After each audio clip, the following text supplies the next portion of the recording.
नमस्कार. मी जयंत मिरवणकर. शुभं करोती या माझ्या यूट्यूब चॅनलमध्ये तुम्हा सर्वांचं खूप खूप स्वागत. कौरव पांडवांची वंशवेल फॅमिली ट्री या मालिकेतील आज मी दुसरा भाग घेऊन आलोय. या मालिकेमध्ये कौरव पांडवांचे पणजोबा पणजी कोण हे सांगताना मी असं मागच्या पहिल्या भागात सांगितलं होतं की हे इंटरेस्टिंग आहे. याच्यामध्ये 3 युगुलं म्हणजे जोडपी आहेत, पण त्यामध्ये केवळ 2च पुरुष आणि 2च स्त्रिया आहेत.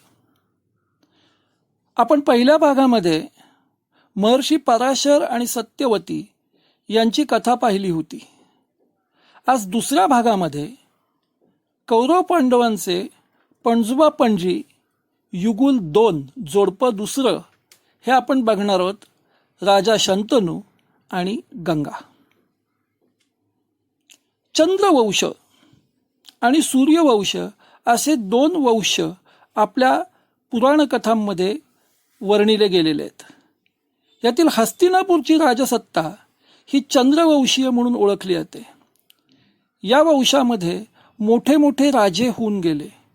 त्या राजांच्या नावावरून हस्तिनापूरच्या सत्तेला भरतवंश, कुरुवंश असंही ओळखलं जातं. या वंशामध्ये प्रतिपा नावाचा एक थोर राजा राज्य करत होता. या राजाला आधीचे 2 मुलगे होते. या राजाला त्याची राणी सुनंदा यांच्यापासून एक दिव्य पुत्ररत्न प्राप्त झालं, तो म्हणजे शंतनू. शंतनू शांत चित्ताचा, कुशाग्र बुद्धीचा, मनमिळाऊ अशा स्वभावाचा होता. वाढत्या वयाबरोबर हा शंतनू विद्या, कला, शास्त्र याच्यात पारंगत होत गेला. योग्य वेळ येताच राजा प्रतिपाने त्याला राज्याभिषेक केला आणि शंतनू हा हस्तिनापूरचा राजा झाला. एकदा शिकारीला गेलेला असताना खूप तहान लागली, म्हणून जंगलाच्या पलीकडील बाजूला गंगेच्या तीरावर राजा थांबला. त्यावेळेला एक विलक्षण घटना घडली. त्या ठिकाणी एक अत्यंत रूपवती, सस्मित वदना अशी लावण्यवती स्त्री त्याच्या दृष्टीस पडली. तिचं ते मनमोहक रूप पाहून राजाच्या मनमंदिरात ती ठसली. राजा तिच्या प्रेमात पडला. राजा तिला सामोरा जाऊन त्याने तिला आपला पूर्ण परिचय करून दिला आणि विवाहासाठी मागणी घातली. ही सुंदर स्त्री म्हणजेच गंगा. गंगा विवाहाला तयार झाली, पण तिने त्यासाठी काही अटी घातल्या. गंगेने राजाला अशी अट घातली की राजाने आयुष्यात कधीही तिला तिच्या कोणत्याही कृतीसाठी का असा प्रश्न विचारायचा नाही किंवा तिच्या कोणत्याही कृतीला राजाने विरोध करायचा नाही. प्रेमात बुडालेला राजा या अटींना तयार झाला. दोघांचा शुभविवाह झाला आणि गंगा हस्तिनापूरची राणी झाली. तिचा स्वभाव मनमिळाऊ होता. राजाची जी चांगली देखभाल करायची. संसार सुखाचा चालू होता. पुढं यथावकाश ती गर्भवती झाली आणि यापुढं अत्यंत वेगाने विलक्षण, विचित्र, विस्मयकारक अशा घटना पुन्हा पुन्हा 7 वेळा घडल्या. पुन्हा पुन्हा 7 वेळा घडल्या. काय झालं? प्रत्येक वेळेला तिला एक पुत्ररत्न प्राप्त झालं.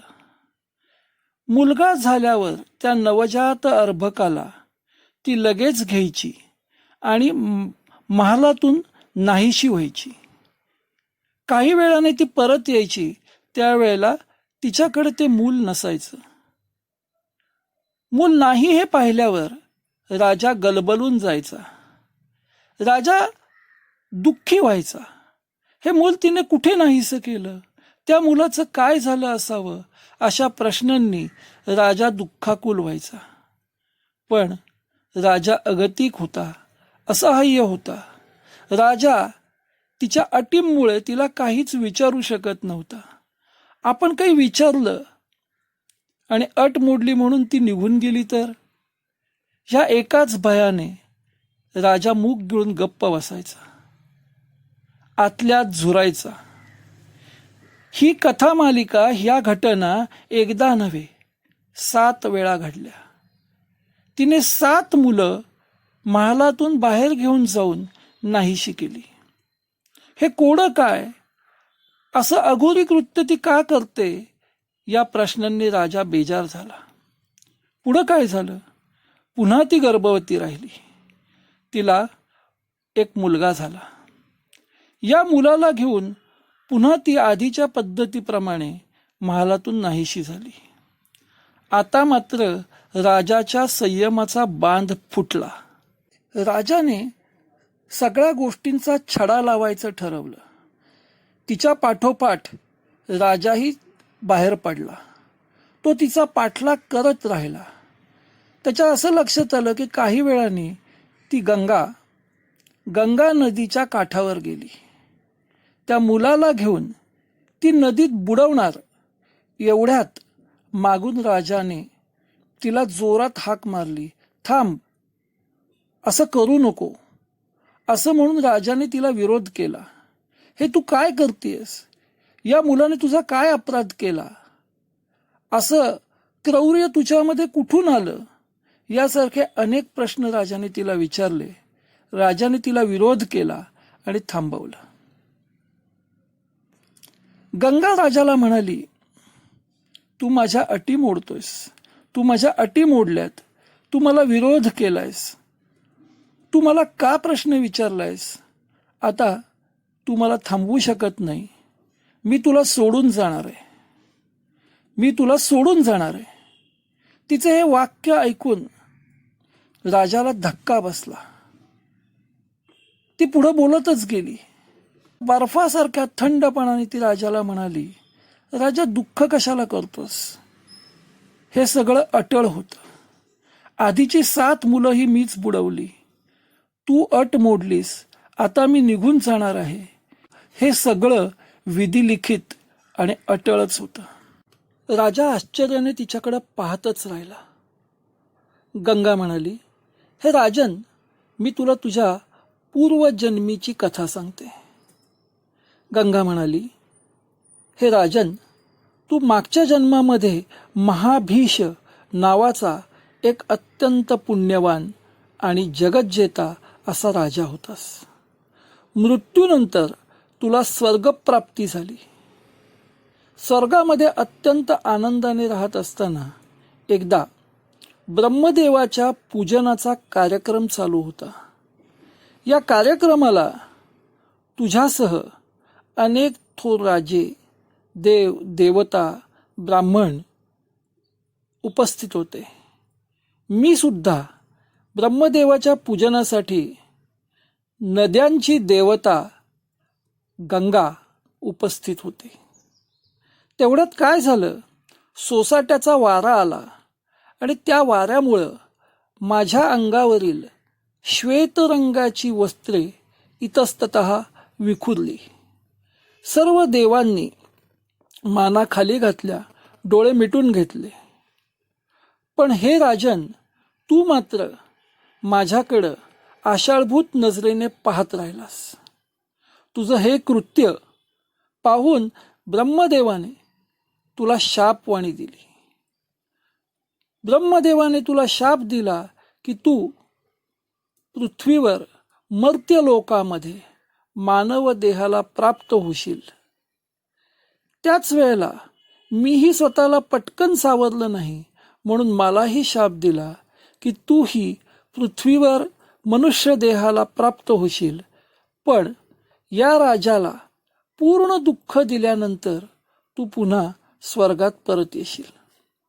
स्वतःच्या पूर्वजन्मीची ही कथा ऐकून राजाला मोठं नवल वाटलं. काही क्षण तो निशब्द राहिला आणि नंतर बोलू लागला.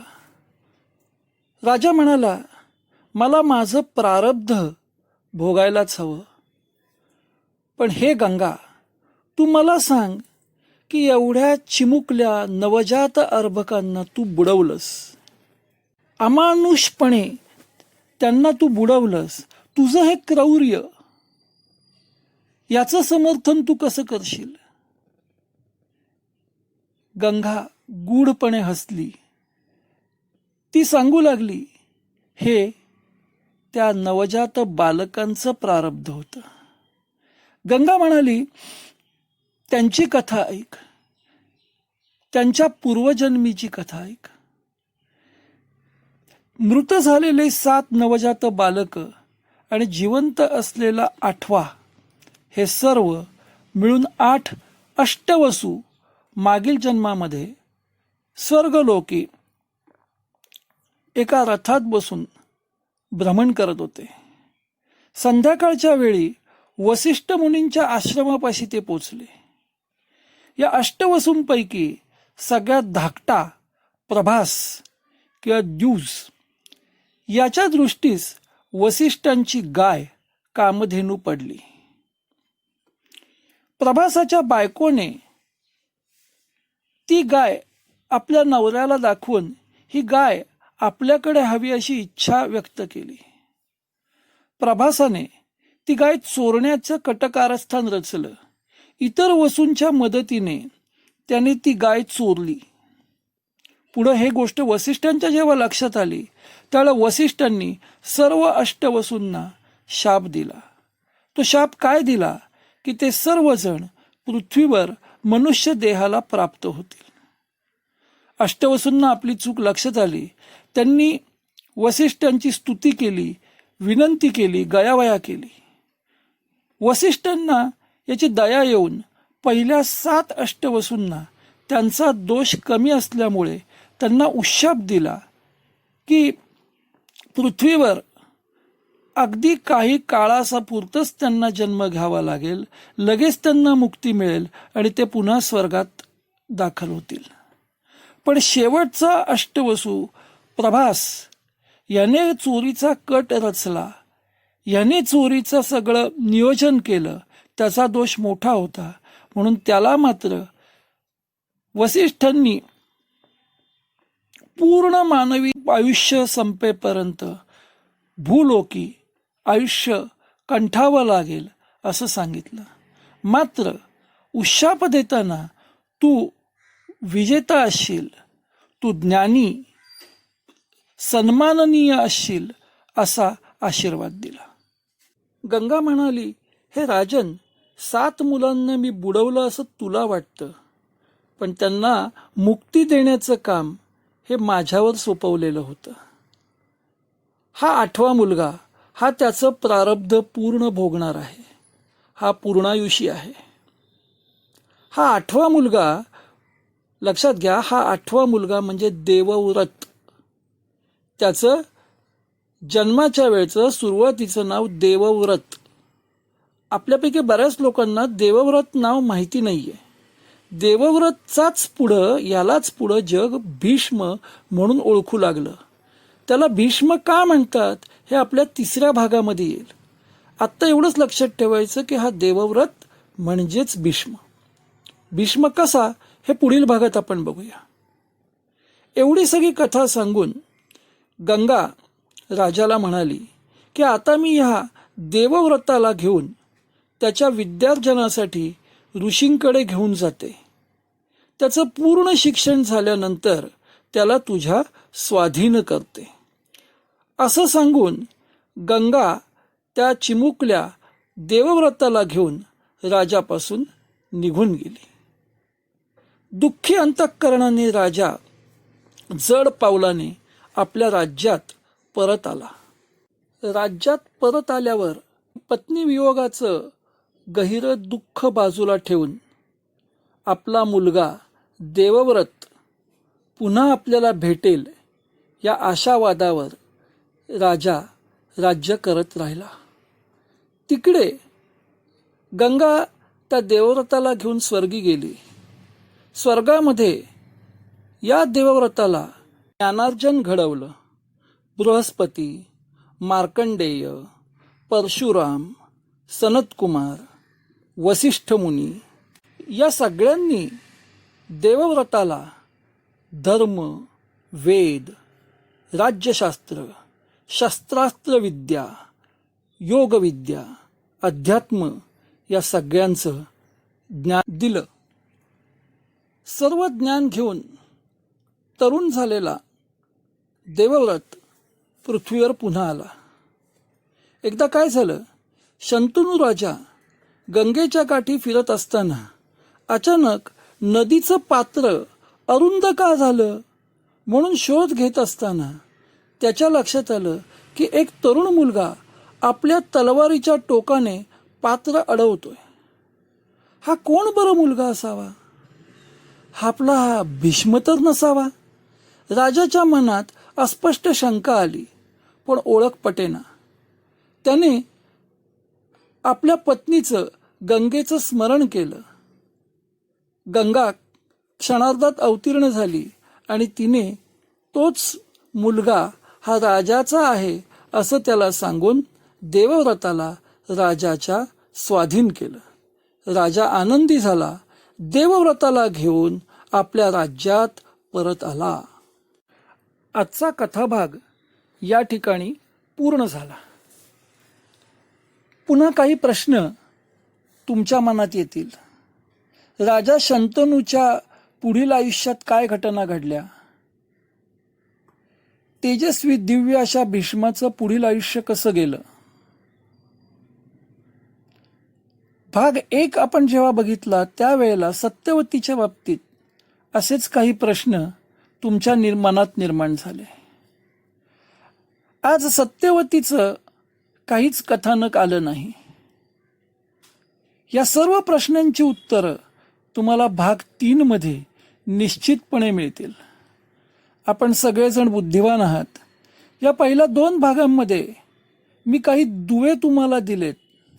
ते जर नीट जोडले तर भाग 3 मध्ये तुम्हाला या 2 कथानकांमध्ये जोडणारा दुवा कोणता हे ओळखता येईल आणि साखळी जोडता येईल.